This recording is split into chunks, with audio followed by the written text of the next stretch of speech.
This college football playoff and bowl game picks edition of the Sports Gambling Podcast is brought to you by Underdog. Underdog's hooking up new customers. Play just $5 and get $75 in bonus funds when you sign up with the code SGPN. Hey, this is Derek Stevens. I'm the owner of Circa Las Vegas. You're listening to SGPN. Let it ride.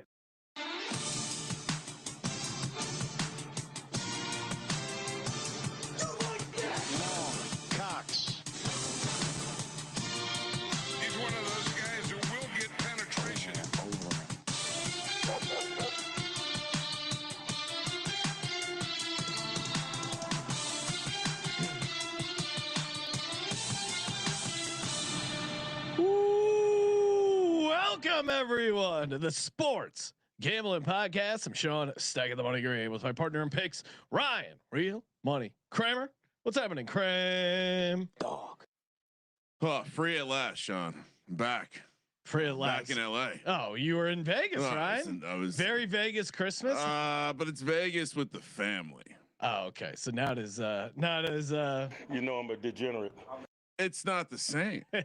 You know what I'm talking about. What, your daughters didn't want to play craps and go to Saginaw and grind first touchdowns? I did actually get my wife to throw the dice. Okay, how'd that go? The craps table, my God, dude.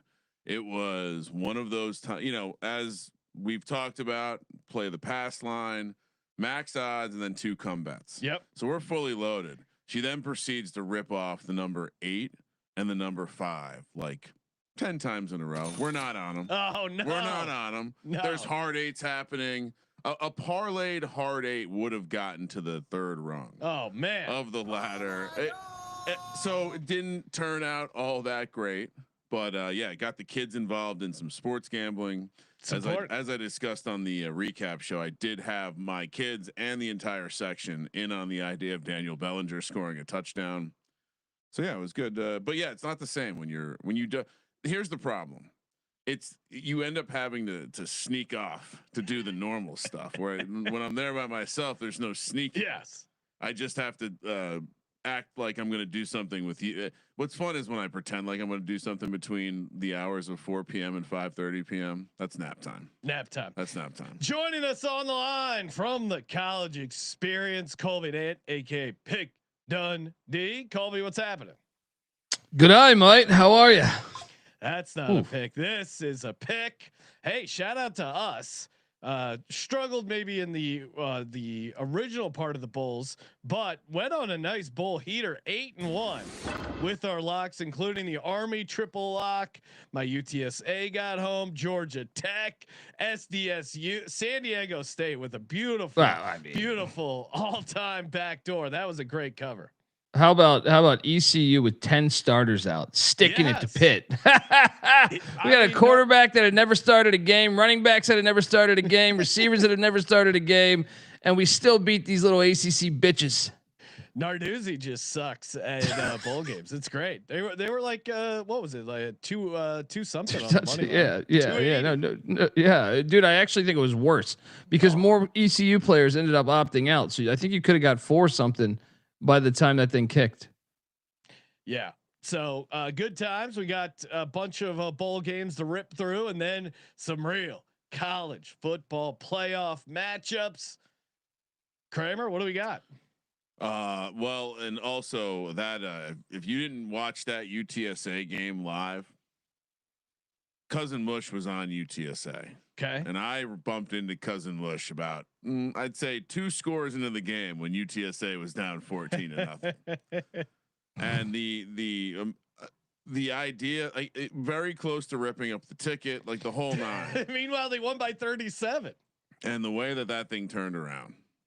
So dare to dream. All right.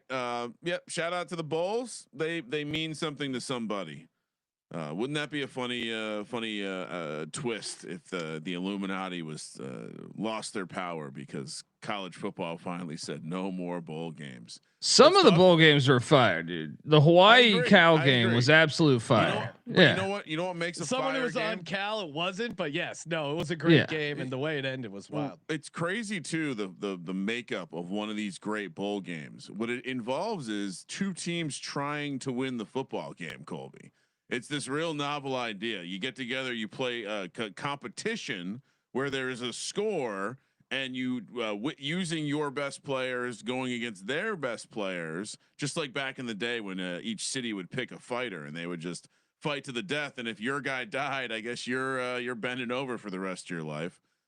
Coastal Carolina, Louisiana Tech, the Independence Bowl this year brought to us by Radiance Technologies. I mean, come on, can we do a little bit better with the logo? This is not one of the classic logos that Colby has raved about. Classic bowl game though. It is a classic bowl game. We're down in Shreveport. Obviously that gives a slight bump maybe to one team versus the other. I feel like any sort of attempt to do home team handicapping in these things has you think you're right, and then something happens, and the next time you have a situation, it's just completely wrong. What are we doing here, Colby? Spreads to 9.5 for Louisiana Tech, the quote unquote home team, and then 280 for Coastal Carolina. 51.5 is the total.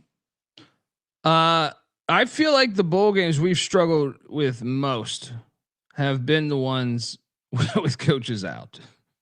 Right. I mean, for the most part. I mean, I know we nailed Army against UConn. UConn's coaching staff gone, their players out, but it is hard to get a read on some of these teams. But this is one where I'm going to continue to jump in. I think I see an edge. Jeremiah Johnson, not to be confused with the Redford Western in the 70s, is the interim head coach at Coastal Carolina. He's a very good defensive coordinator, and he was at Louisiana Tech last year where we had a top 10 defense in the nation. So I feel like he's going to know how these bastards play. So I will take the points. Never seen him be a head coach ever before, but I'm taking the points. I know they got some opt-outs or some injuries, whatever you want to say, like opt-outs and injuries, I think, but Louisiana Tech's offense is fucking trash, guys. Like, I mean, what are they? 107. They run the air raid and they're 117th in pass. What? Because you know why? Because you guys went and saw Sonny Cumbie play in the arena. He's the head coach of La Tech. He's former Mike Leach quarterback.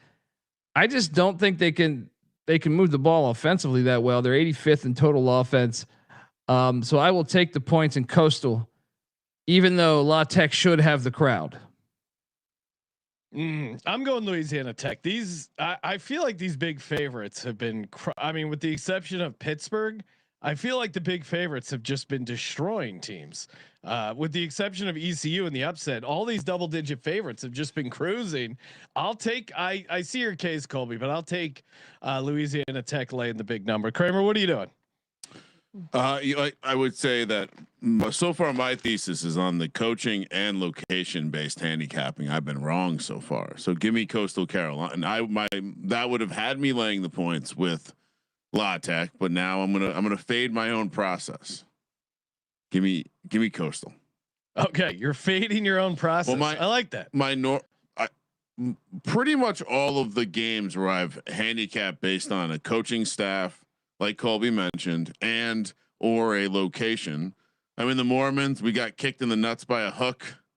How does BYU? That should have hit. How does BYU not cover in Mormon country? Georgia Tech was a smash. You guys are crazy.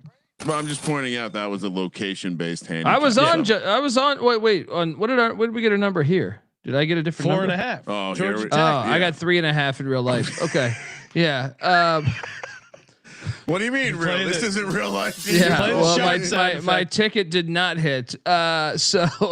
All right, you know what? Give me La Tech. I'm not getting off my process. Okay. Colby's making me confident. Kramer, you're right. I know it was this donkey number that we took on the show, not the real life situation.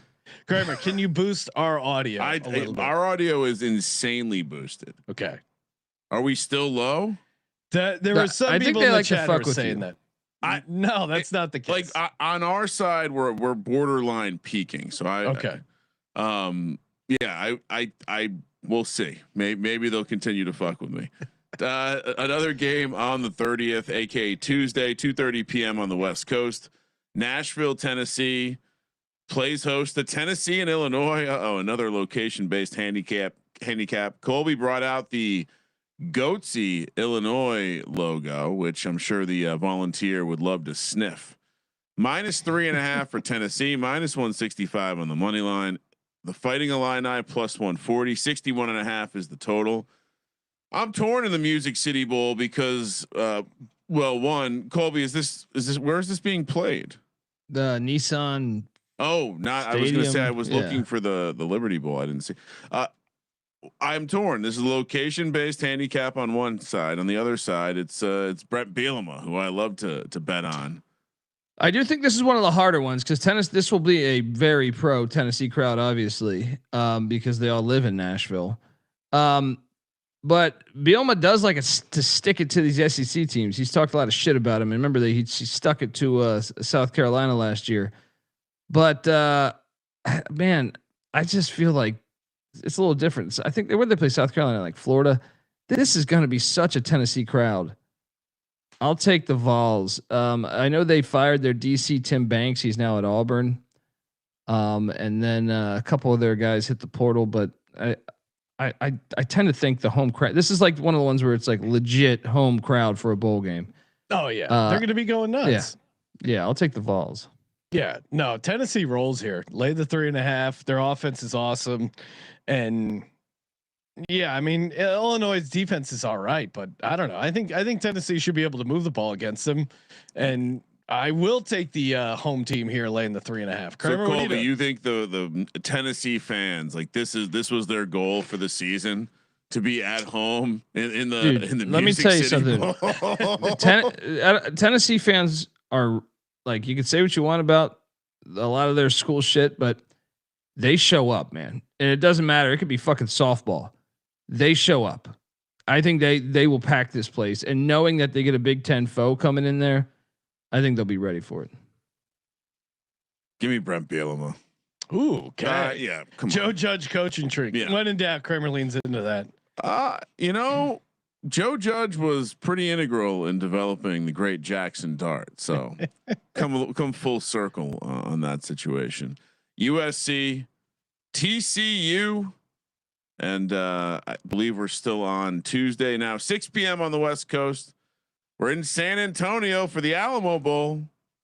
Pretty solid matchup here. We got the Trojans and a Horned Frog. USC laying 6.5, -250 on the money line. TCU +210, 55.5 is the total.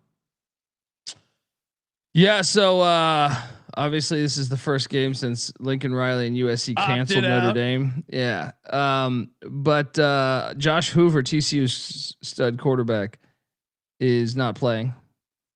And Makai Lemon, one of the better wideouts in the country for USC, not playing. Bitches. But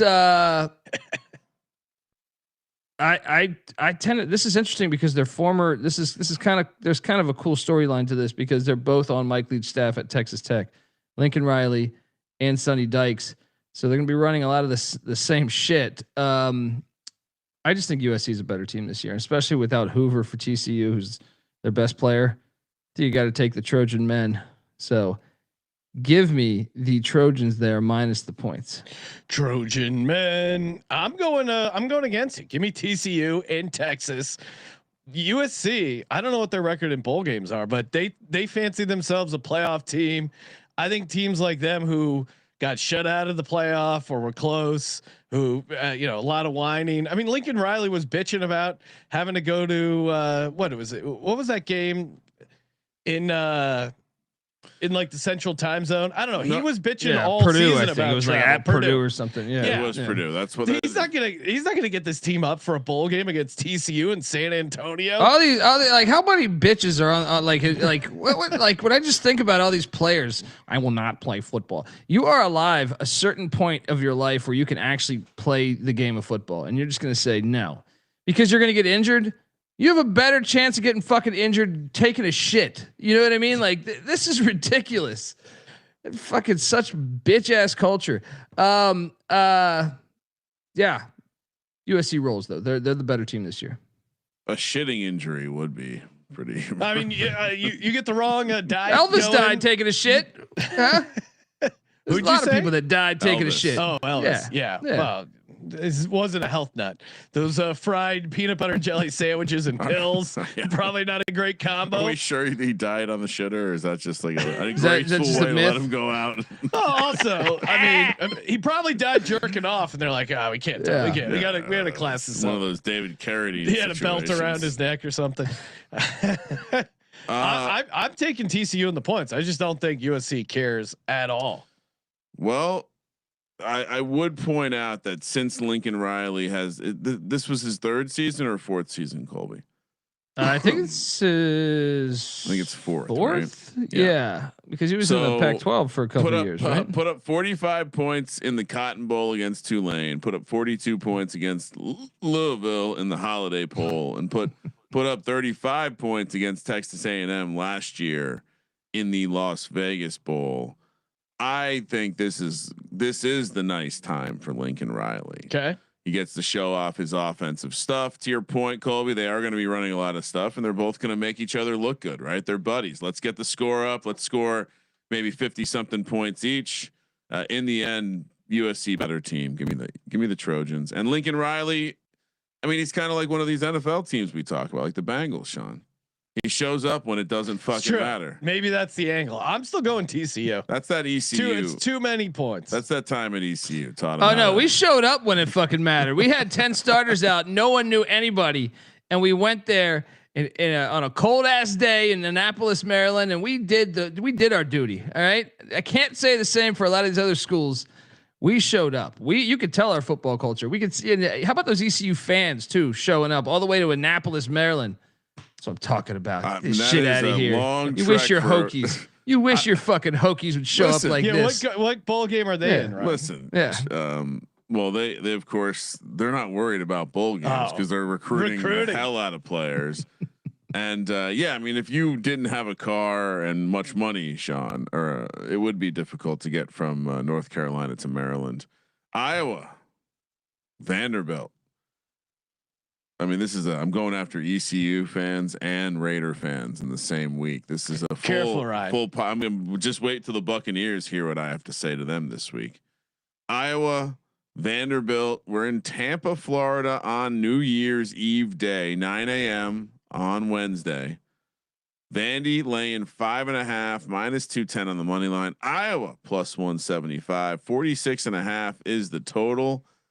And this is the Relia Quest Bowl.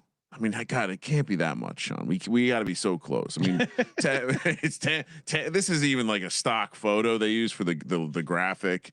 They didn't put a lot of effort. That's like clip art. Yeah, do they still do clip art, or did AI put them out of business? Yeah, clip art's the cooked, right? So is modeling. I mean, models are cooked. AI works a lot better for all industries, I'm told. Colby, all things even here. This Bobby opting out. No, but Eli Stowers, their star tight end, is and pussy.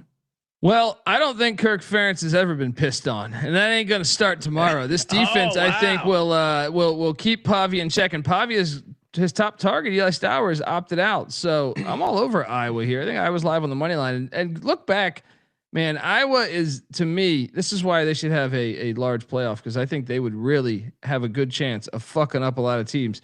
They probably should have beat Indiana had their quarterback not gotten injured in the second half of that game. And remember, they had the lead with a minute and a half left with their backup quarterback, right? And then the Oregon game, I mean, they lose by 2. I mean, talking 3 games where they had the lead all in the final couple minutes, and that's basically their losses that kept them out of the playoffs. I think Iowa's been the better team down the stretch. So give me the Hawkeyes. Yeah, I don't know. Kirk Ferentz though, not awesome in bowl games. And Kramer, do we still have that sound effect kicking around? Because I don't want any part of a fired up Pavia who was denied the Heisman, and then you got all these Joe Blows talking smack on him, saying they regretted voting. How about for Reese him? Davis? Yeah, Reese, what a fucking clown. Yeah, this is. I do not want to be going against. He regretted Pavia. Voting for him, but he knows he pissed on New Mexico's 50-yard line. Yeah, I'm emptying the tank. Give me Vandy laying the 5.5. Kramer, what are you doing? I mean, I'm a little worried about Colby. Colby seems a little emotional with the Ferentz handicap here. No, normally I would apply, but a very motivated. Both these teams in a larger playoff could do some real damage. Who knows? They could go to the fucking championship. You know what I mean? So.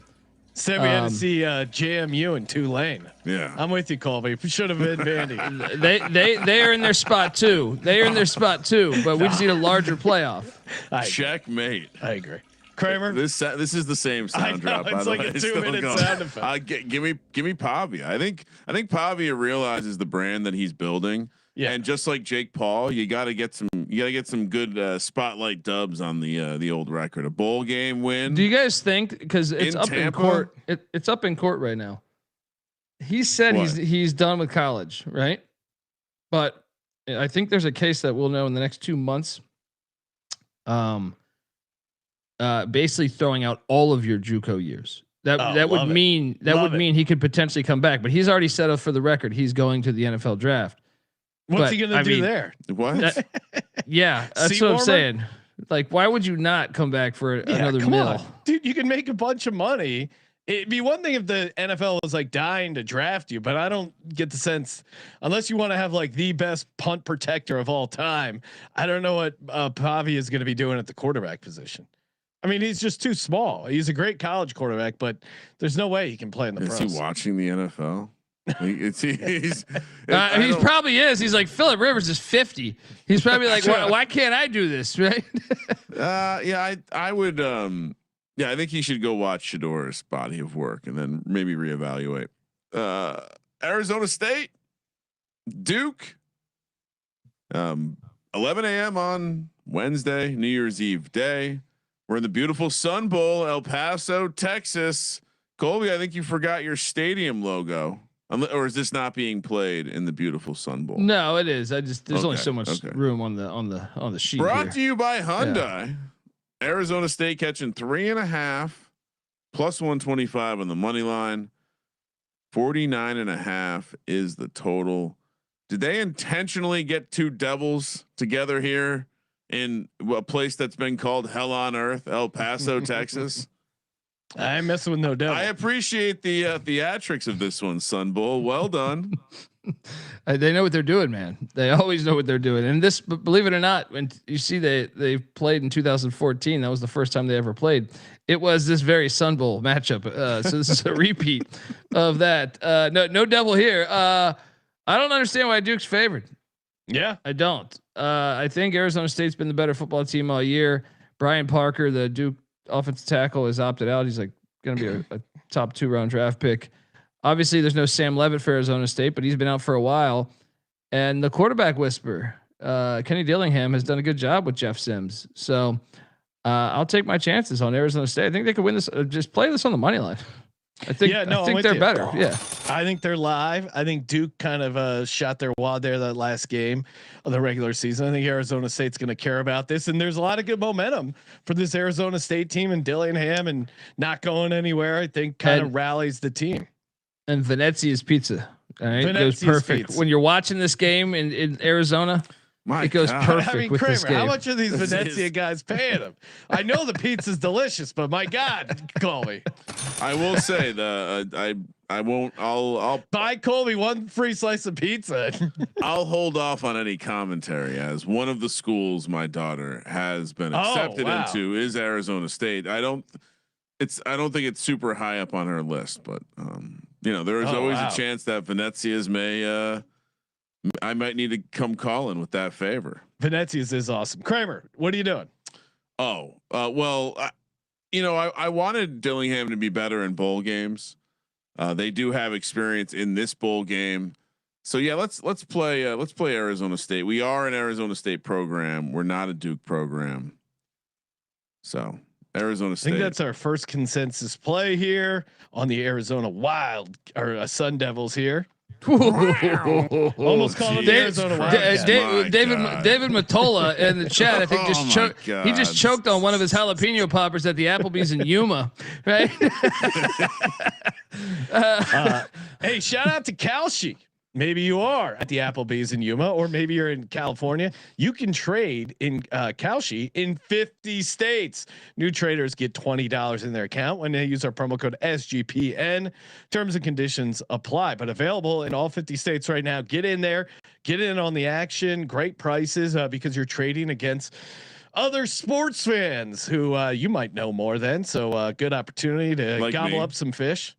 Could be. So there are people chirping at me like they know better. Oh, okay. Yeah, maybe they could trade against me. Yeah, I mean there was some people chirping early on in our bowl game episodes. It got pretty quiet once started cashing those locks left and right from last week's episode. Of course, get started today over at Kalshi. Use that promo code SGPN. We're also brought to you by Rhythm. The Rhythm is gonna bet you picks, props, sides, and totals. Rhythm has it all, and they just added a great new tool, the Parlay Optimizer. Very fun, very easy to use, and it's great because you can build your own models. Good for college basketball, obviously a ton of games, or also good for college football. Track your picks for a chance to win $1,000. You can fire up the Rhythm app for free, or if you want to go premium, use our promo code SGPN25. Get you 25% off. We'll be talking about this game later, the FCS Championship. Yes. Illinois State, Montana State. The Redbirds have been on a crazy run. Rhythm likes that to continue. Illinois State plus 10.5. Build your own models or tail Rhythm. RITHMM, promo code SGPN25. RITHMM. And we're back. All right, Colby. Moving along to what has to, I mean, we have to take a small pause before we talk about Michigan, Texas in the Citrus Bowl in beautiful Orlando, noon PM Pacific kick. Texas laying 7.5 minus 290 on the money line. Michigan plus 240, 48.5 is the total. We have to talk about this this hiring of. I'm guessing you're gonna like the hire for Michigan. Michigan and Penn State, it actually kind of like worked out. Like they're both their searches were a disaster, but you know they got lucky, man, because essentially Utah had this coach in waiting, and I think the private equity deal pissed off Whittingham as well. So he's Why were they trying to run Whittingham out of town? That's something I didn't get.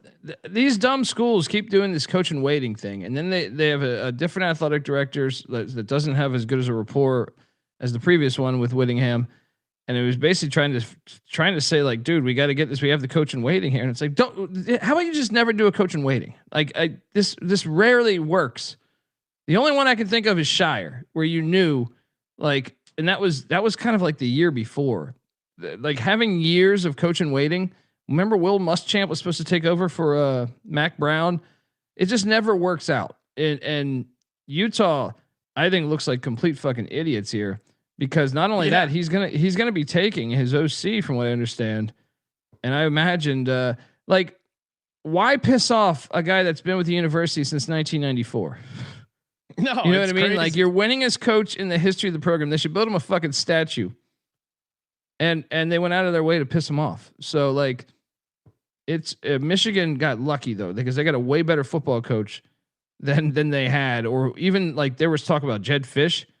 No disrespect to Jed Fish, but Kyle Whittingham is a much, much, much better coach. They literally hit like a fucking grand slam on the coaching front. Quite hilarious. But I do believe that private equity deal also pissed him off too. So he was kind of like, I'm out. Now he was supposed to coach Utah in the bowl game, and he canceled on that because he went to Michigan. So he's going to be, I think, on the sidelines for this game. Oh, there you go. Nice little juice there. I think there is. It's certainly, it appears to be a good hire from Michigan, but you also don't know if he's just the classic like dude who can build something up in a place that's a little bit weird, and he knows how to do his thing at that place. And I read something conflicting to what you said, Colby. I read something that it didn't seem like he was bringing a ton of his coaches with him, which is I guess his DC I think is going to be Jay Hill, who is BYU's DC, but he used to be at Utah, right? Okay. That's great, but this is the thing though. He's had limited resources over the years. there. He has been given, this guy named Larry Ellison, one of the richest people on the planet. He's going to be given access to I just think you give a coach with that much. I think his teams are always well prepared, super physical, and you give them a blank check. Watch out. So who has 4 years from now? Who has more success, Penn State or Michigan? Michigan. Okay. Matt Campbell. I like to hire Matt Campbell, but he's still got to prove it to me in some of these big games. I know he was at a little bit of a handicap at Iowa State compared to some of the other talent, but there's Didn't still they have a guy who couldn't show up in big games already with James Franklin. No, wow. They did. I mean, they did. On. But hilarious shit though. I mean, how about the fact that Whittingham was Urban Meyer's DC at Utah. So to have an Urban Meyer guy now as the head coach of Michigan, it's pretty hilarious. Yeah. See, I mean, I would also probably take Michigan. It does seem like they got super lucky with this one, but I also think it could go horribly wrong. I mean, I didn't read a ton on it, but it did seem like there was, there's not. I think he's one of the most qualified coaches. To me, he's a top 5, top 10 coach in college football. I'm just saying, what if the game had passed him by a little bit? They were 10-2 this year. If they didn't have their quarterback injured for the Texas Tech game in the playoffs. What if there's a half decent reason as to why he got pushed out? That's all. And Michigan has just made this. Now I think he's going to be an upgrade just because Sherrone Moore was obviously not a good coach. I think in hindsight we can say that now. When to come. But all I'm saying is BYU had started to surpass Utah, and I think a lot of that was financial. Now he's at Michigan, where finances will never be the problem. Unlimited money. Yeah. I think 7.5 is a lot to lay for Texas. Colby, what are you doing? Yeah, I'm with you too. Texas has been a phony team all year. I just don't think they're a very good team. And then Michigan with Whittingham slash Poggi, I think they should be able to be a decent. We buried the lead. Yeah. I mean, Biff Poggi in a bowl game. This is live on the money line. Give me Michigan all day. Kramer, what are you doing? And most of their guys are playing ish, right? There are at least a decent chunk of the Michigan guys are playing. Correct. Yeah, I saw the backup quarterback at the portal today, and CJ Baxter, the running back of Texas, is out. Same with their corner. And then for Michigan, they lose Barham, the linebacker, and offensive lineman, and then Derek Moore on the DN spot. I still think it'll be fine. I mean, they recruit at a high level. They pay at a high level, whatever you want to say. And Will Muschamp coaching in this game? Is he coaching in this game? I don't know. I didn't know that to be true. I saw a note that said he was around. So maybe he'll be he'll just be hanging out. But I guess I'm with you guys. Give me Michigan. All right, let's go. No sleeves or no sleeves. It's Orlando. It is winter time, but will we get a? I love how they had a meeting. I love how they had a meeting about his sleeves, but they didn't have one about Sherrone Moore. If you dug into the story, they didn't have one about him not talking to every other coach knew, right? And the athletic director says he didn't know. They never had a meeting about that, even though they knew this guy. Meetings, they just weren't documented. It's pretty funny how that now that everything's come to light, that Michigan very clearly wanted to wait till the Ohio State. I mean, if he beat Ohio State, all of a sudden we never hear this, right? I mean, it's a pretty simple formula. What desperate cucks these Michigan fans are. I mean, oh wow, right? Just standing in the corner wishing they were Ohio State. Nebraska, Utah. We're heading to Las Vegas for the Las Vegas Bowl now. Colby, this is a horrible logo. Maybe we can talk about. I actually enjoy the logo. If they were to play at Sam Boyd, but they play in this filthy fucking roller rink. I might as well play where that fucking giant eyeball is. Right? I was just at the roller rink. The Sphere. Yeah, I would fucking garbage ass fucking shit. Yeah. I would love to see a bowl game at the Sphere. That would be awesome. Actually, I was just at the roller rink, aka Allegiant Stadium. There, it's a very nice stadium. I think actually you would enjoy it, Colby. Utah. I've fucking been. All right, it's trash. All right. Utah minus 14.5, minus 700 on the money line. Nebraska plus 450. 51.5 is the total. What is this number, by the way? I think the number. So I think everybody, when they said Whittingham was going to retire and coach this Utah in their final game, this number like jumped up because everyone was like, they're not going to lose for Whittingham. Now he's gone. He's at Michigan, and the number stayed the same. I don't understand this. We got to hammer Nebraska. What are we talking about? I feel like half of the Vegas locals are from Nebraska. Yeah. No, I mean, I in general, I like taking the big favorites, but to Colby's point, I mean, Matt Rule, you heard all his stuff where he's feeling a ton of heat. Why aren't you guys Indiana? Why aren't you turning the program around quicker? Wow. And he's like, hey, we're doing good. We're turning things around. I think he feels a little heat. I don't know if winning the Las Vegas Bowl does anything to cool it down, but certainly couldn't hurt. I would be surprised if they lay a total egg here. And what's Utah's motivation here? I think without Whittingham, they should not be. What's the tone of that locker room too? Like, everything that I read said like the Whittingham did not like the athletic director. They had issues, but the problem is that Whittingham was so loved amongst his players because he's a former player, right? That you wonder now, like, what's this damage been? You know, like Nebraska's. This is a live money line play, guys, right? I think so. It's certainly a fun. To put in like a DJ parlay. Kramer, what are you doing? Well, I think there is a chance that Utah, if a team is going to have the crowd, Utah would make a lot more sense than Nebraska. Now you will get the Husker fans that are going to make the trip of it and do the whole Vegas experience, which again, I made the comparison to the stadium feeling very Midwestern. With how friendly although is Nebraska count as Midwestern? I feel like they're more just this void in the middle of the country. They are. What I was gonna say. Well, at the very wait. Hell, I even thought I was dead. Till I found out it was just that I was in Nebraska. The chat's asking about Dylan Raiola. He's in the portal, but he's been out for a while. They were going with the backup TJ Lateef. So. They should be good. He's starting. Yeah, what I was gonna say is Matt Rule doesn't get the Penn State job. He then loses his quarterback, and like Sean says, he's being, I think a lot of coaches are probably pissed off at Kirk Cignetti by creating an unrealistic expectation for things. It is annoying. And so I think, and then Colby laid out the case as to why there's volatility with Utah. I don't know any of that to be true, but if it is, and we can get this type of dog situation with a team that's not going to put forth maximum effort, holy shit, 100% we're taking Nebraska, and 100% we're going to cook up some money line parlays. Let's go. Miami. Oh wait, now we're talking about games that. Oh wait, no, the Invitational. Yeah, I forgot games that don't actually matter. We still haven't gotten there yet. Oh wait, they do, because Miami somehow won a football game. How did that? What the heck?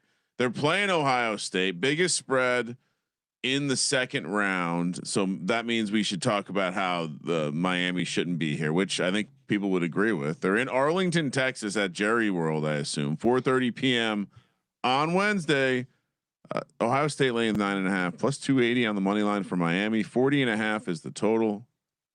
I can't help but think that there were a couple games in the first round where whoever won that game was probably going to face a tough test in the second round. I think the A&M Miami game was one of them.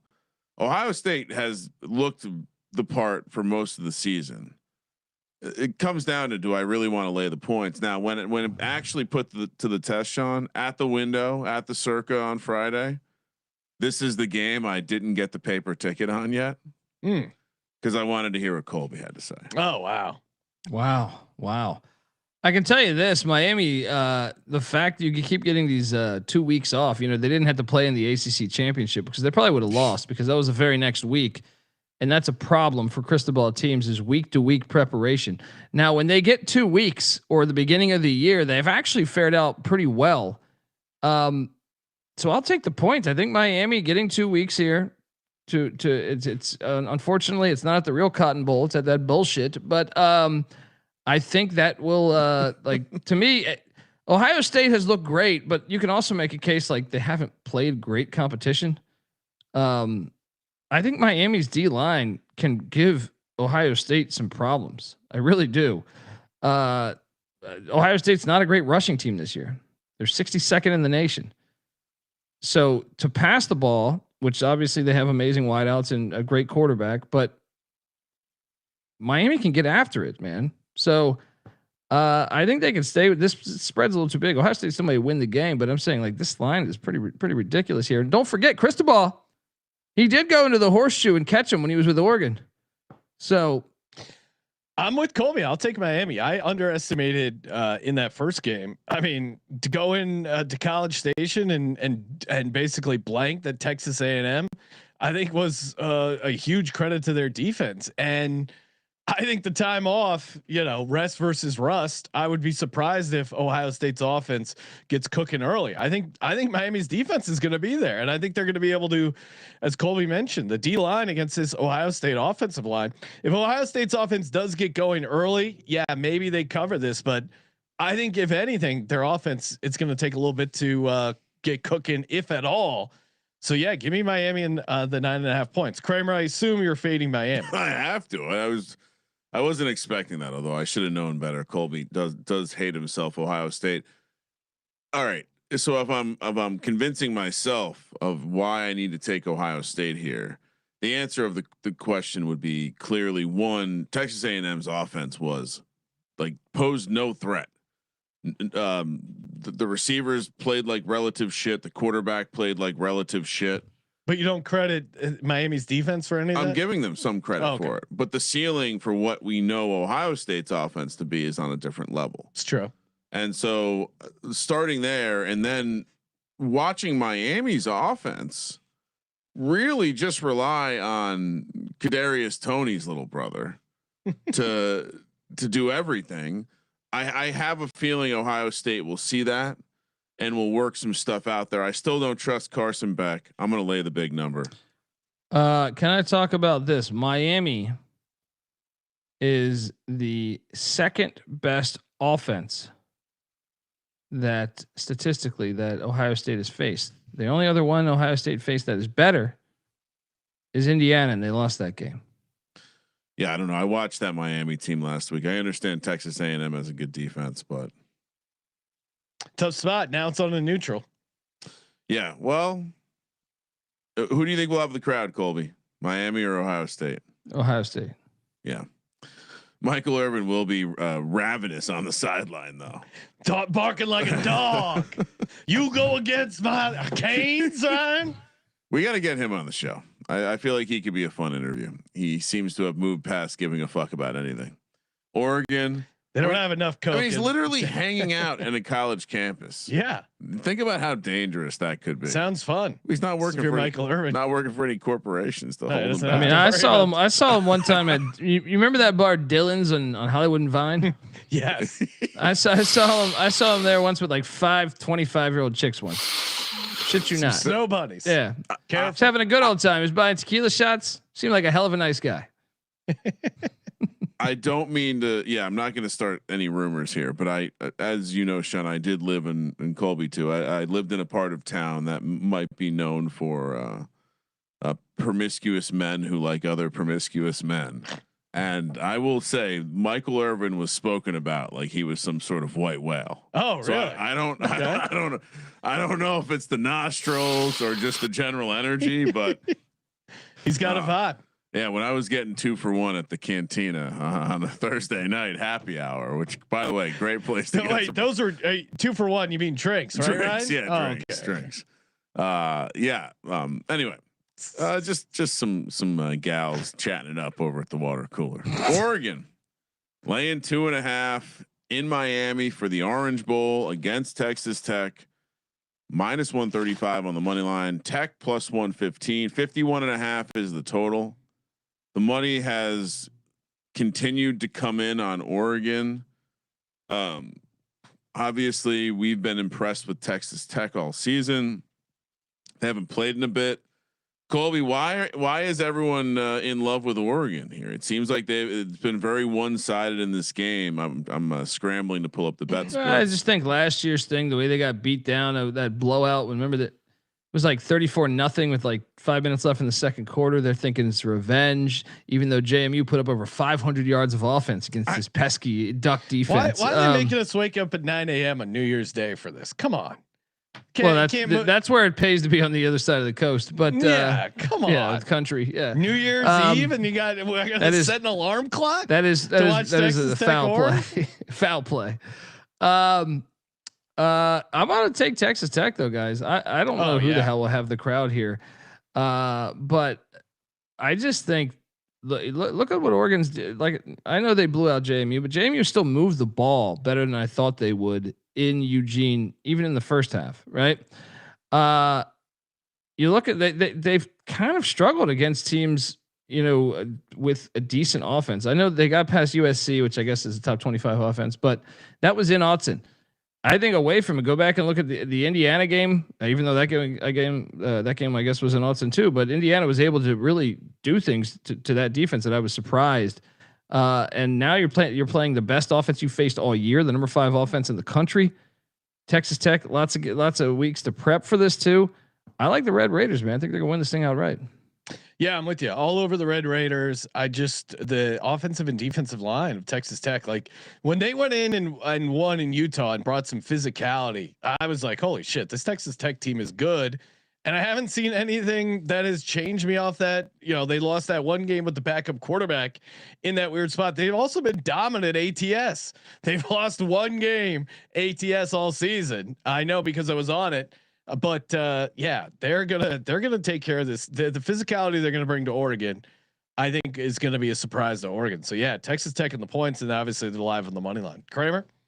Yeah, I guess that was my initial kind of leading question was Oregon that impressive in the first playoff game, or does it not matter? I mean their offense actually looked really impressive, but their defense to me. I'm not talking about. See, I see the chat talking about the backups in the second. First off, I don't even know that many backups came in, and I'm talking about in the first half when no backups were in. JMU moved the ball. They just didn't capitalize. They had a field goal block. They kept settling for field goals. They went for a 4th down. They moved the ball with much better than I thought they would in the first half. Yeah, 100%. Yeah, I mean, I'm not one to do any sort of gardening here. I don't think that's the appropriate time. Of course, Colby's not in on this. Me, Sean, and CJ have a Texas Tech future that I'm not only gonna not go against and hedge it all. I'm gonna play Texas Tech. Seems pretty clear too. I guess this will be one where I've had plenty of college football weekends like this where I'm like, well, I guess I don't know shit about college football, but I'll be pretty surprised if Oregon runs this one out. I'll be surprised if Oregon wins this game, but I'll definitely be surprised because I'm reading people talking about like this is going to be a game Oregon could win. I'd say the concern, like Dante Moore is the edge for Oregon, whereas Baron Morton, he gets injured if there's a sprinkle, he'll be out for the game. Because this is at Hard Rock, but to me, Morton's got to stay healthy. That's the one edge, like with Oregon, where I say, man, they're a lot better at quarterback than Texas Tech. But everywhere else, I'll take Texas Tech's chances. Yeah, and I saw that they were. I didn't actually jot down the name, but I assumed it was the same dude who built or donated all the money. The former player played for Leach. Cody Campbell. I believe there was some sort of funded all expenses for a shitload of students. So. I wouldn't be surprised. I mean, this is a completely flavorless stadium, as Colby has told us many, many times. And by the way, I meant to bring this up earlier, but I don't know if you've. Oh, congrats! Yeah, if you're watching YouTube, Colby was part of a magazine cover shoot. This is amazing. I like this, right? And the death of American infrastructure. One man's crusade against corporate venues. Yeah. Oh my God. Look, there's there's a sport that we created that we should play at these, legendary places. I was trying to tell Kramer this online, like the benefit of, Notre Dame still plays in the same stadium Newt Rockne coached at. That shit means something. All right. I know, page 36 of this fine publication, you'll see what I talk about that. The soulless stadiums out there. There's a pandemic going on in this country. Don't subscribe to the soulless bullshit. I have heard that Colby is out at just being emotional, attacking people on social media, getting in arguments with everyone. Oh, wow. That this explains it. The wife and kid are out of the this country. is the only. This is why it's the only. We're the only. This is why it's the worst generation in the history of planet Earth. Is you have like bowl opt-outs. You're letting your son do that, right? Ridiculous. It should never happen, right? You're letting your son opt out. Yeah, you should never do that. You should be calling him. We got to talk, right? And then B, the fact that the masses they think that they think these places are good stadiums, right? They think like, look, you see how new Lucas Oil's brand new. You see that they got. Have you seen their DJ? Their DJ is fantastic, and their waiters. They're waiters. Best Orange Julius in the NFL. It's not supposed to be like that. All right. It's not supposed to be a movie theater experience. All right. Watching sports is supposed to be uncomfortable. Nothing fun about you're supposed to be standing up the whole fucking time. Yeah. All right. You're supposed to be standing up the whole time, being a fan. I wish we had. Imagine you were at the Rose Bowl and this guy was yelling at you. I wish we You're had. supposed to be a fan. Oh, speaking of, perfect transition to the next game. I wish we had like third person video of Colby at the Rose Bowl just to play on demand. No. Just a small clip. Just a small clip. We don't even need the audio. A little audio would be nice. It's kind of like the man who's standing up, speaking out against the crowd or whatever. Man, when the whole crowd cheered when he got ejected from the game. It was one of these moments. Wait. There was no whole crowd. So don't right there. You're starting off with a lie. No, there was no whole crowd. Both sides, okay. LSU and UCLA fans joined together in cheering your banishment from the Rose Bowl. Well, LSU fans should. That's called being a fan. I was talking shit about them all day. UCLA fans were pathetic, right? This is true. Just like Alabama and their T-Mobile store renovation coach, very much.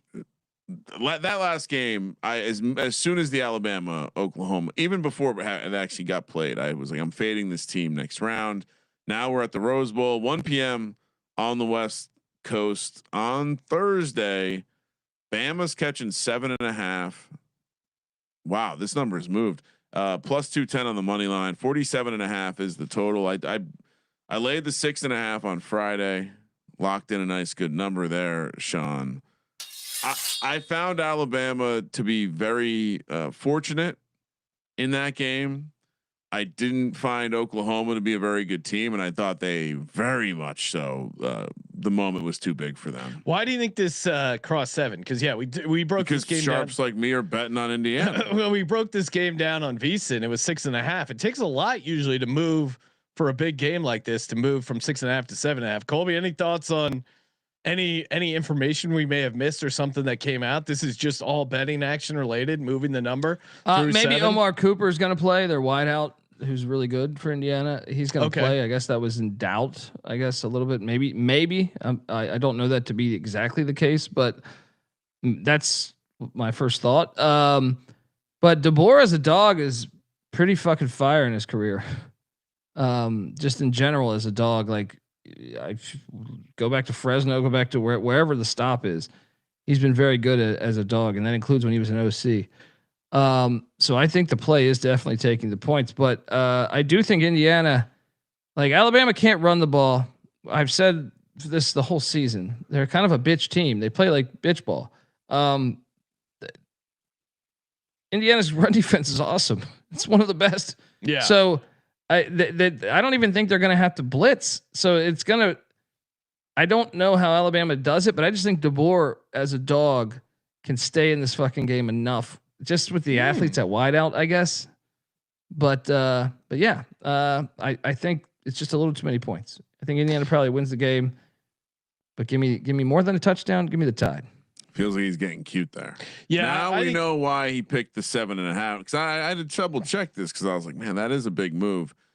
There are 7s out there. Okay, but it's the same one that I got all the shit from. So no, I understand. I'm going to explain. I think that if you're playing the 7.5, which the blue book has, you're getting plus 105.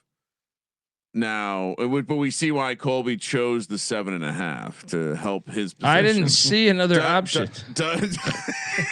Doesn't bother me at all. But I'm laying the 7.5 with Indiana. Which, by the way, Sean, they're the best team in college football. I know because get DMs from Indiana fans. They've already won the championship, playing the parade.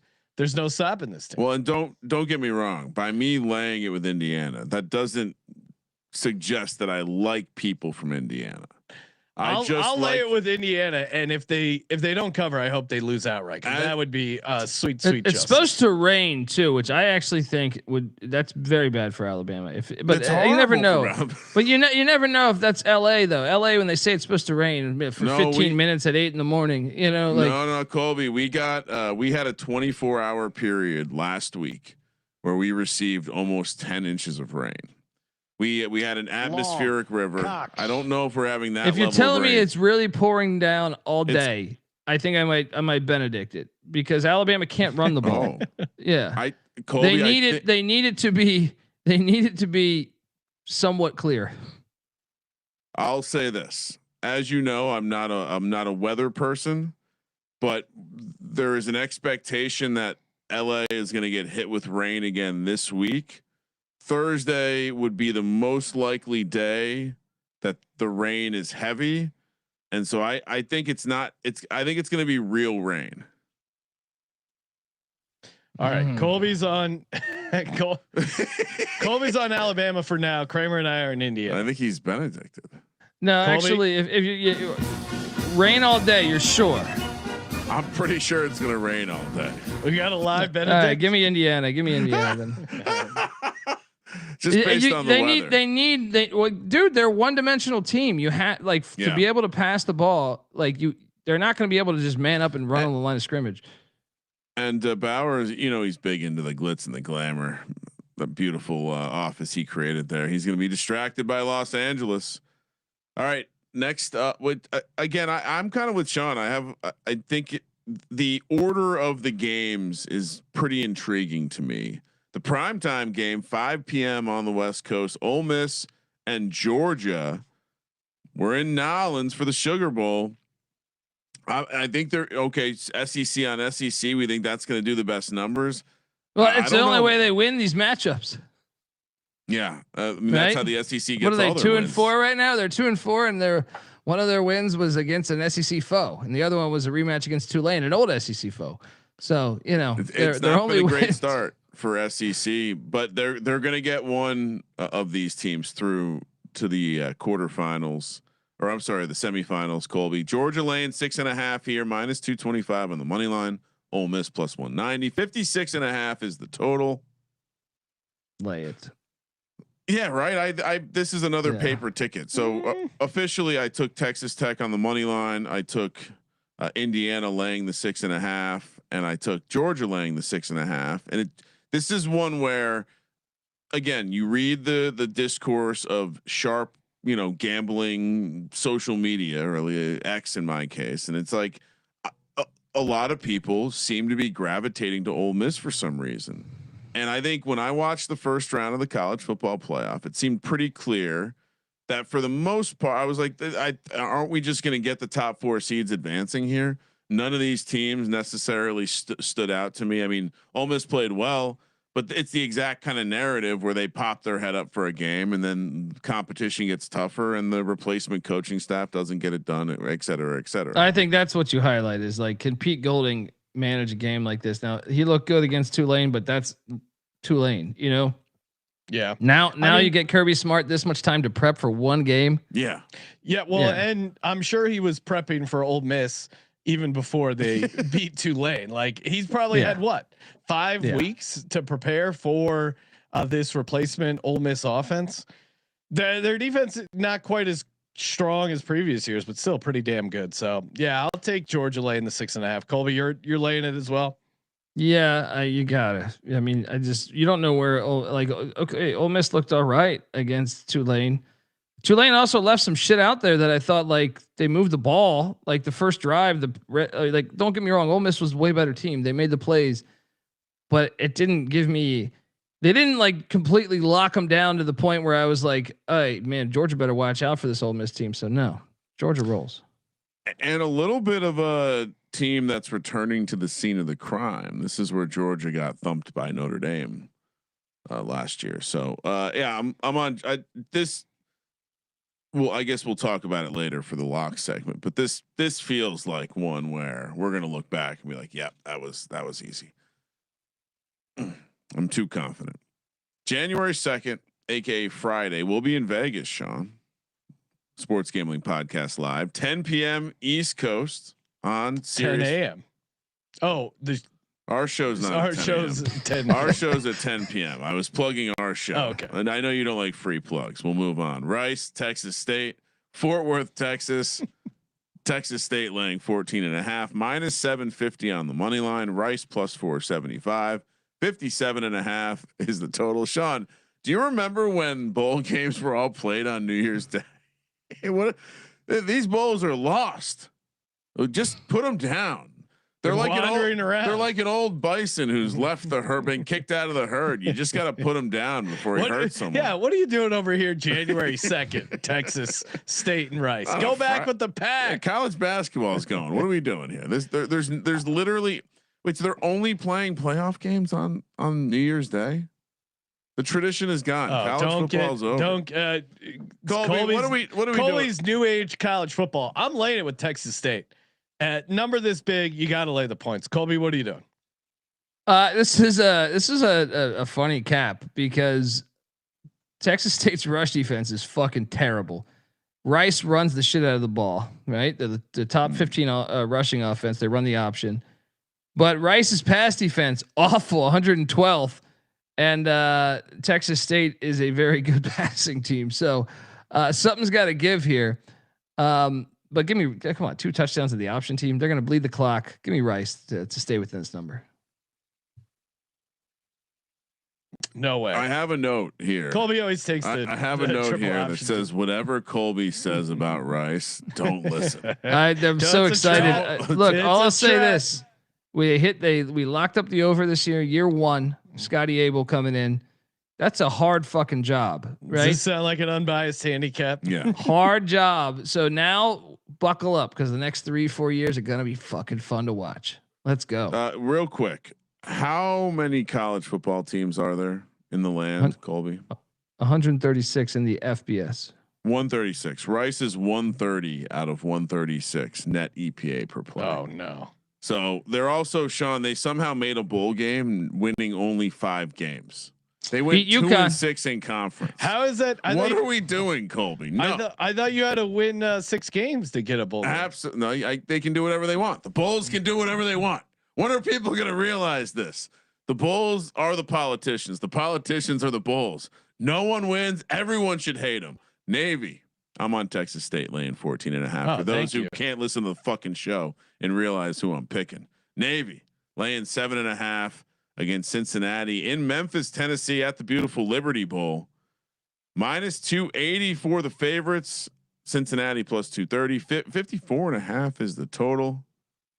That's a nice looking Bearcat, Colby. We were talking about how big cats could really fuck you up. Well, imagine, a Bearcat, my God, it's so little and cute, and then it'll just rip your face off. Yeah, no, they're feisty animals. But this is the Liberty Bowl, guys. This is a real bowl game, right? And old AAC foes been playing since 1940. You gotta love all this shit, guys. Let me paint this picture for you a little bit. All right, Brian Newberry's done a great job at Navy. Brandon Sorsby, the starting quarterback for Cincinnati, has opted out. He's hitting the transfer portal. Which, 7.5 is a big fucking number for laying it for Navy here. I think you got to take the points. I think you got to take the points here at the Liberty Bowl here. I think Navy wins, but by 6, by 7, by 2, by 3. Yeah, I don't know. Service academies are so good in bowl games. Give me Navy all day. Like what is this? Colby's fading the triple. He's taking Rice and then you don't lay Navy. more than a touchdown with the triple option teams. This is my friend. Unless you got 95 Nebraska with Tommy Frazier or some shit. I mean, we just destroyed UConn. Sean, what are you supposed to UConn's whole team had quit, dude. The whole damn team was gone. Cincinnati's going to quit when they see the Navy running down their throats. In bowl games, we follow the steam. I should have mentioned it, but Texas State opened 9.5, now 14.5. Cincinnati opened a 1-point favorite, now a 7-point dog. What do? We follow the steam. Navy. Good luck, Colby, being on the wrong side there. Also laying 7.5. That's the side you're supposed to be on. All right. Hey, let's talk a little Underdog fantasy. Of course, Underdog fantasy promo code SGPN. Play $5, get $75 in bonus funds when you use the promo code SGPN. Underdog pick'em, so fun to get in. You can win up to 5,000 extra money. Highly recommend it. Great way to get in on the action. Underdog fantasy promo code SGPN. Colby, you have any Underdog pick'em you like for some of these?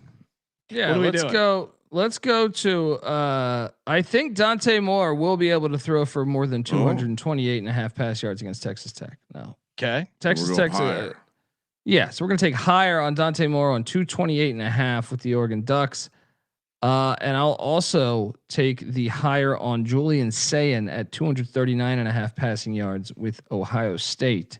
Ooh, okay. And let's add a third one in there. Whoa. Right? Wow. Whoa. All right.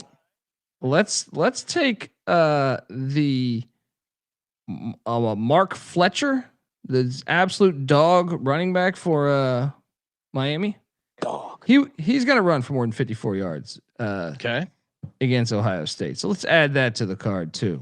All right. I like that. So we got Mark Fletcher higher, 54.5 rushing yards. Julian Sayin higher, 239.5 pass yards. Dante Moore higher, 228.5 pass yards.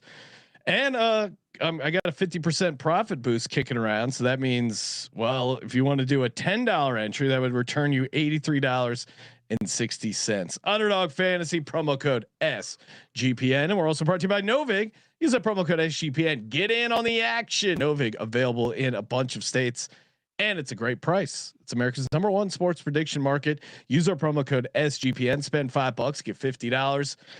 That's Novig. Novig. Who wants Vig? Not me. Novig. Promo code SGPN. Download the app if it's available in your state and get set up today. Promo code SGPN. All right. Excuse me. All right.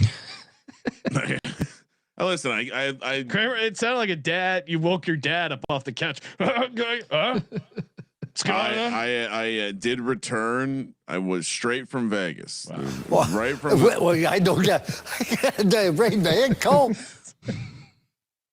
Similar situation. I was taking a nap in the car ride home. There was some audio issues. I get woken up by the wife. Sean's texting me that so yeah, I'm again coming right from Vegas. Mississippi State, Wake Forest for the Dukes Mayo Bowl. We'll give the Duke Mayo Bowl people credit because they at least revolutionized bowls by showing people they could incorporate the product into the bowl celebration. I love how the most obvious shit happens and then everyone's following behind. I mean, the Pop-Tarts Bowl going above and beyond. It's like, yeah, no shit. You want to dump fucking beans on people with the Bush's baked beans. They couldn't even secure the dog. It's becoming like one of those shows on Nickelodeon back in the 90s. Yeah.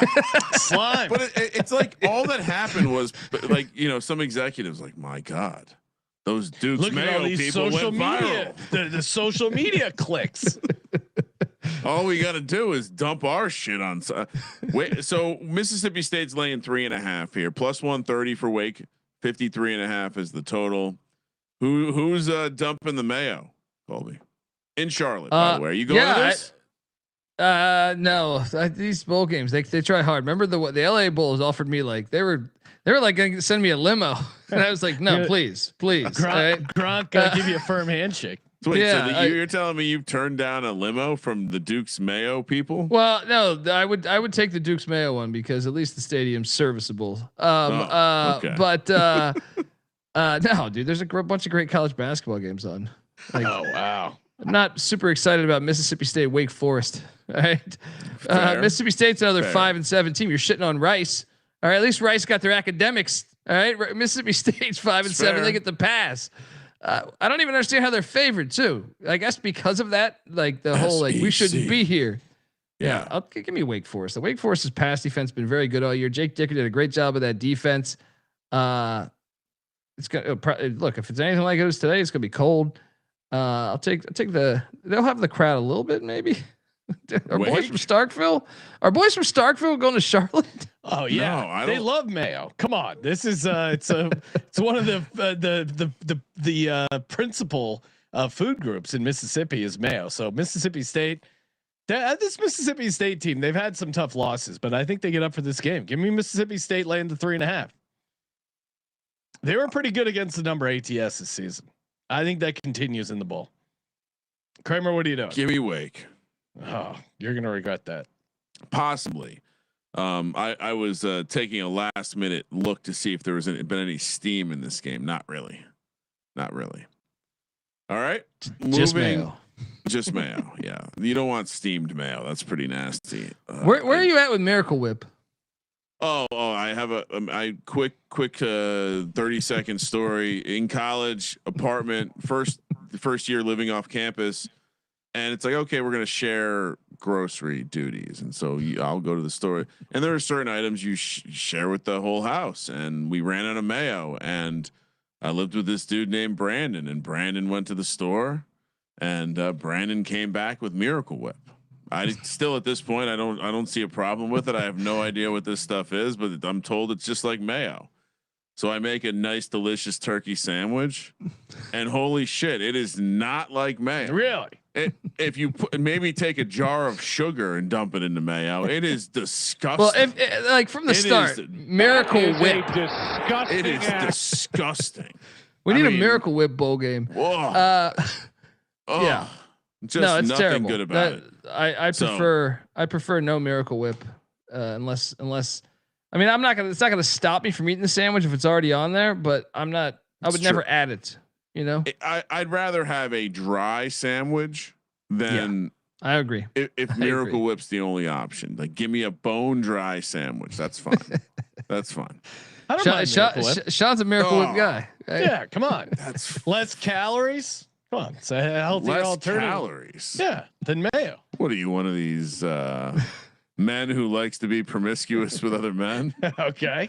No, I don't want to load up on calories. Oh, that's the best part about mayo. Miracle Whip's not bad. No, this is Sean. I couldn't imagine having. It's rare you take. have a bad take, but all right, we're gonna do a blind taste test between Miracle Whip and mayo. Sean, you can totally taste the difference. You won't be able to. No, Colby, he's not. He's not familiar with Miracle Whip. That's look. That's all what I know he's showing us right now. I did the Pepsi challenge when it came to the beers. Right, with Bud Light, Miller Light, Coors Light, and I nailed it. Now, Pepsi, Coke, I don't know that one might be hard for me, but I feel like I could nail the Miracle Whip shit too. Like, give me that. Give me the beer test. I can knock this out the park. Colby, it's a different food. It's not mayonnaise. It's Miracle Whip. Yeah, it's tangy or something. It's like there's a different element to it. Yeah. Anyone who thinks that you could fool someone on a blind taste test with mayo versus Miracle Whip has clearly never had Miracle Whip. That's the only way I can explain it. All right, let's stay on the same day, Friday, and for some reason we're going to compete with bowl games. We couldn't even plan out the TV schedule, guys. 5 p.m. on the West. Is this real? That they've always play at the same time. What? Dude, they've always done that. They've always done that. Like one channel's like we're going to do our bowl games, the other channel's doing theirs. This is so dumb. 5 p.m. on the West Coast. We're in San Diego for Arizona and SMU in the Trust and Will Holiday Bowl. -2.5 for the Wildcats of Arizona. -140 on the money line. SMU +120. 52.5 is the total. I don't know why, but it feels like the Arizona logo used it feels a little racist. I don't know if it's just the style of cartoon or against white cartoons. So what are you saying? This is a tradition. Cats? This is a traditional game where no one goes to this game. What about the horse that's roided, right? Oh, that's beautiful. That's not racist. Some blue horse. That's not right? that's not roids. That is some sort of like meth situation there. I mean that could have been a horse fighting in the in an army in like the 1940s, getting a little of that pre-workout, pre-battle meth, and then going right into the. Look at the eyeballs on that thing. It's grinding its teeth. You know what they say? That's the easiest way to spot a junkie. Sitting there grinding their teeth. This horse is grinding them. He's ready to kick. I mean, I just watched a video, Colby. I almost should send it to you of a giraffe. An alligator tried to go after a giraffe, and the adult giraffe comes over and just stomps the shit out of it. Oh my God! Like that. How come there's not a team called the Giraffes? That's like there's just so many animals we haven't. I know we have our Python shirt available in the merch store, but it's really lame. Once again, back to our society. You know, there's just everyone's the Tigers, everyone's the Panthers, everyone's just no Ligers. How come not a team name called the Mice? We were talking about that on the college experience. Right? That's kind of a bit. Yeah, I wouldn't want to be the Mice. I could see that one. I can understand. But there's a bunch of other animals that are borderline mice. You know what I mean? So borderline. Mice. You just got to pick a ferocious version of a mouse. The field mice. What are we doing in this game, Colby? Not watching it. I'm going to take SMU and I will watch it. Both teams, Arizona's been the team that's red hot, but I a lot of times you get that month off. I think that hurts you. And SMU is a team that I still believe like they're happy to be to the party. And I think like there might even be like, this still could be like, hey, we want more bowl wins. It's been a while since we've gotten the program up to this pedestal. So I still think there's a little more to play for there. Not many opt-outs in this game, which is fantastic. I don't see any, at least the last time I checked. But give me the Mustangs to get it at home, or not at home, in San Diego. Let's go at the Snapper. All right. Yeah, I'm with you, Colby. I don't have a strong take on this, but I'll ride you with the Stangs getting the 2.5. Money's coming on Arizona for what it's worth. Okay. Yeah, that's the number. Let's be honest. Like Arizona is a team that was 9-3, and if you look at what has happened in this year, they lost at Iowa State back in like September, right? But other than that, they had no business losing to BYU. They were up the whole game. BYU recovers a fumble. It was almost like the Dave Casper play with the Oakland Raiders back in the day, right? Like the ball went forward on a 4th and 5, and they recovered it. So that like BYU lucked up to a win in overtime against Arizona, and then their other loss was by 3 to Houston. So it's like Arizona's pretty damn close to being a playoff team, but they were super hot to end the season. I hate that month off for all those teams that are playing at really like a high level there, and then guess what? You're not playing for a month. Yeah, I think SMU. No, I'm with you. Kramer, what are you doing? Give me Arizona. Okay. And also worth noting, I don't know. I think it's possible that SMU is disappointed by the season. You know, I think the idea that they're gonna certainly be up for this one. I don't know if I fully agree. No opt-outs. That tells me something. And it's a San Diego Bowl. The kind of person that is going to SMU or a booster at SMU does not want to go to San Diego. They find California to be disgusting. All right, so that's now we're talking about fake football. 1 p.m. on. Colby, what is this? Fucking country ass fucked up town. What do you mean? What is this? This is the Stagg Bowl, baby. Hold on. This is 1 p.m. on Sunday.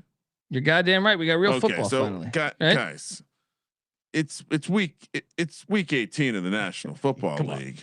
What are you doing? You could play this at any other time that isn't during the National Football League hasn't been relevant since the Canton Bulldogs left. Okay. All right. And this is in Canton, Ohio. All right. North Central, who's been playing football for a long time, long before your little pesky little National Football League. All right. This is a great matchup here. Wisconsin River Falls has been a shit program for the past 30 years. They're breaking through the past couple of years. They get all the way to the national championship. They upset Johns Hopkins to get there. North Central, obviously, kind of a blue blood here. This is a fire game. I mean, come on, guys. Stagg Bowl. What are you doing? This is the best game. This is one of the best games we're talking about tonight. I've never heard of either one of these teams. Yeah, we're not going to have doing, this on Colby? the screen, Colby. Well, I mean, think about your life. Central's a wagon. It's been a good story for Wisconsin River Falls to get there, and this is a border battle, to quote Patty C. But I think Central's just an absolute wagon. The Mountain Union is like the team to beat historically in D3. Central's right there, though. So they've been used to big games like this. So I'm going to take Central and lay that 13.5. I'll take Central. No idea why. Kramer, how many people do you think can fit in Raymer Field, where the Wisconsin River Falls team plays their home games? 2,000. 3,200. They recently set that record on this playoff run. So I'm looking at pictures. It's a high school field. I mean, it's got the track around the. It's a college. It's a D3 this isn't college. A high school game. It's got the track around the outside, Sean. There's even a little fence with a gate. So why you like Central? I do. Or Central's been Wisconsin River Falls. I've fallen in love with this program already. I mean, it looks like some local people from the neighborhood are walking around the track here.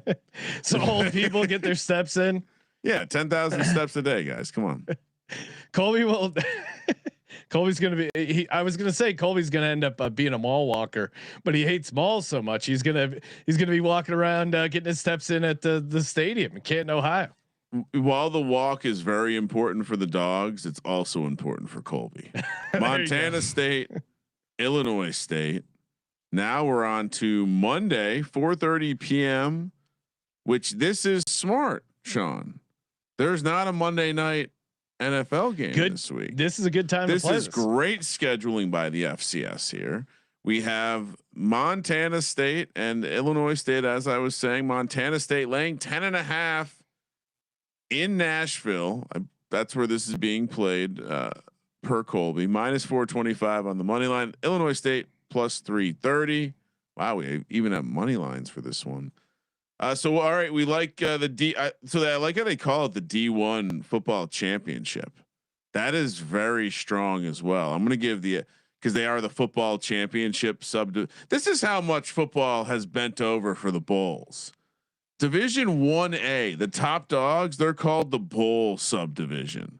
FCS, meanwhile, they call their championship the football championship because they're the football championship subdivision. They're the heartbeat of the sport of football. I've said that for a long time. It's so much better. It's the better name. They got the better name. Unfortunately, they don't have the better teams. Colby, are you laying the points with Montana State here? No, Illinois State. I've been riding this team on the road all fucking year. Tommy Rittenhouse. He's been doing it. 5 interceptions, no problem. And you see, they just got a big donation to their football program too with this run. So let's continue this momentum. Redbird Mania, fuck a Beetle Mania. Redbird Mania is the real thing happening. And thank God they're not playing at Frisco, Texas, at that filthy MLS stadium. Now they're going to Vanderbilt Stadium, legendary stadium. They're getting their shit together in the FCS. Illinois State stays within that number. Montana State. Actually, we should sprinkle the money line just because Illinois State's been such a crazy story, winning all the road games. What's one more? No, they've been on an incredible run. I feel dumb the times I faded them. Give me Illinois State +10.5, and Montana State coming off a huge win, a playoff win against Montana. In some ways, that was their championship game. Yeah, I mean that's the biggest game in the history of the state. Illinois State. I mean, maybe worry a little bit all this time off that the momentum cools off a little bit, but 10.5 points is way too much. Illinois State all day. Kramer. The $2.5 million gift they received that you're referring to, Colby, was gifted by they're saying it's anonymous, but they're also saying a former quarterback. And so the list can't be very long. Was there any Colby? Did any Illinois State Redbirds play in the NFL? Luke quarterbacks. I was about to say quarterbacks. I mean, I know they've had some players. Did Tommy Rittenhouse submit this money himself? It's just interesting to say it's anonymous and then say it's an anonymous. You think? I mean, is there any way that Tony Romo would support the rival? because it's such a great story. Them winning on the road because he was at Eastern Illinois. Colby, it says the quote was directly a commitment of $2.5 million from an anonymous former Redbird football quarterback. So someone that just got wealthy doing something else. Yeah. Yeah. It's probably some tech billionaire who played a couple snaps at quarterback. Yeah. Oh, that's good. Yeah, good call. They didn't say professional quarterback. He said he played quarterback at Illinois State. Then he probably got an internship at his dad's hedge fund, took over some small businesses, crushed them, made a lot of money, felt guilty. So he gave it back to Illinois State. I should note that could they all be fucked up? Because there was a defensive back from Illinois State that did play in the NFL for 1 year, and his name was Jeff George. Is there a chance that they just assumed it was Jeff George the quarterback, right? And it's Jeff George the defensive back who played in the NFL for 1 year? Oh, maybe. I like this story better. Yeah, I don't know. Anyway, pretty interesting stuff. Yeah, I'm with you. Cinderella stories are fun. All right, let's close it out with 3 locks and a dog. Brought to you by Kalshi. Sign up over at Kalshi. Promo code SGPN. Trade in all 50 states. $20 coming your way for new traders when you use our promo code SGPN. That's Kalshi. KALSHI. Colby, what do you got? Let's lock up Arizona State with more than a field goal. All right. Let's lock up Iowa. Yeah, Arizona State and Iowa. State plus 3.5. Okay. Iowa I like as well, plus 5.5. Iowa plus 5.5. Then let's go to the likes. I think the Miami Hurricanes are getting too many points, so give me Miami. No, that's gotta feel disgusting. It's the third lock. You got and the dog. You're the dog is Cristobal. The dog is Illinois State, man. I like a parlay of Illinois State with Nebraska, Sean.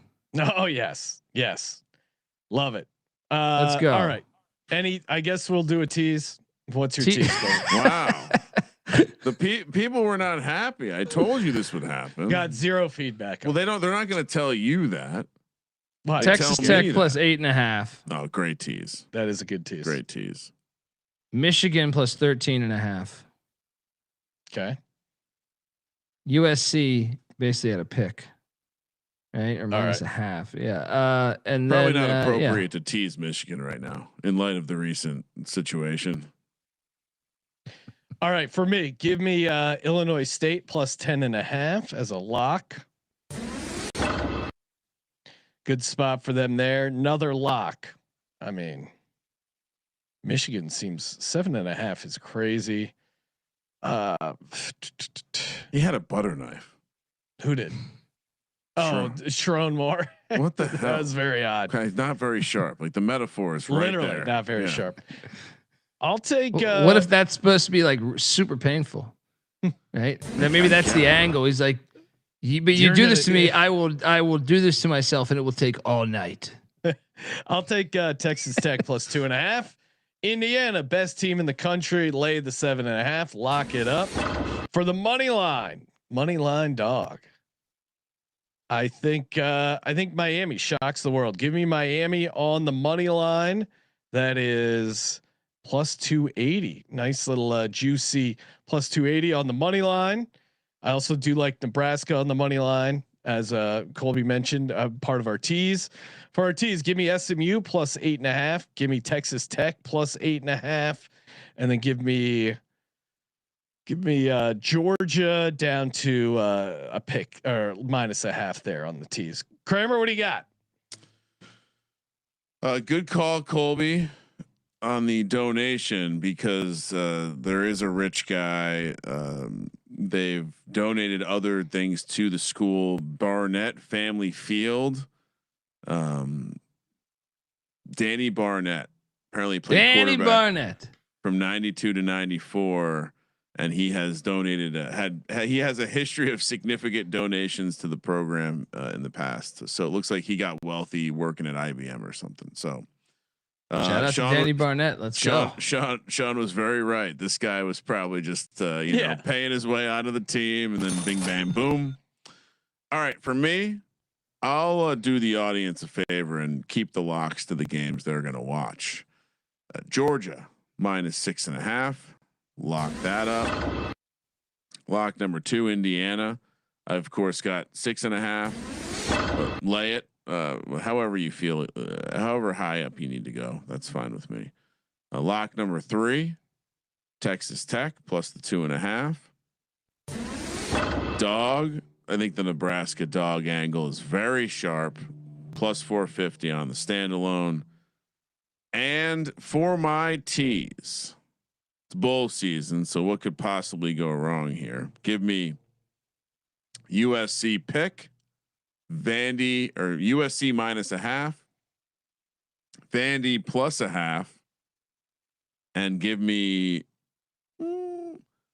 probably can't tease the North Central game, so I'll go Navy -1.5. Okay, and we all like Iowa State Nebraska money line parlay. No, not Iowa State, Iowa.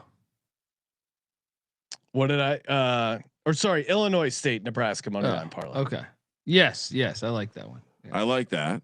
Let's go. I would also suggest. I mean, the Nebraska with. I mean, isn't Michigan Texas kind of a similar situation there? Yeah, I like Michigan there. I think they're live. So we want to do a round robin: Iowa State, Nebraska, Michigan. I like it. Yeah, like and just in case people can't get down on the FCS Championship game money line, now they have a money line parlay they can get down on. Okay, like that. We'll call it the loser Big Ten plus awesome story from Illinois State parlay. All right. Appreciate everyone tuning in as always, answering all your questions and comments over on Spotify. While you're there, toss us 5 stars, almost up to 2,000 5-star reviews on Spotify. Appreciate you guys smashing that subscribe button. Good times as always. If you're looking for daily college basketball and football, check out the College Experience with Pick Dundee. And of course, as always, thank you for participating in the Sports Gambling Podcast. For the Sports Gambling Podcast, I'm Sean, second the Money Green. He's Ryan. Everyone enjoy the college football playoff, but not the bowl games. Kramer, let it ride.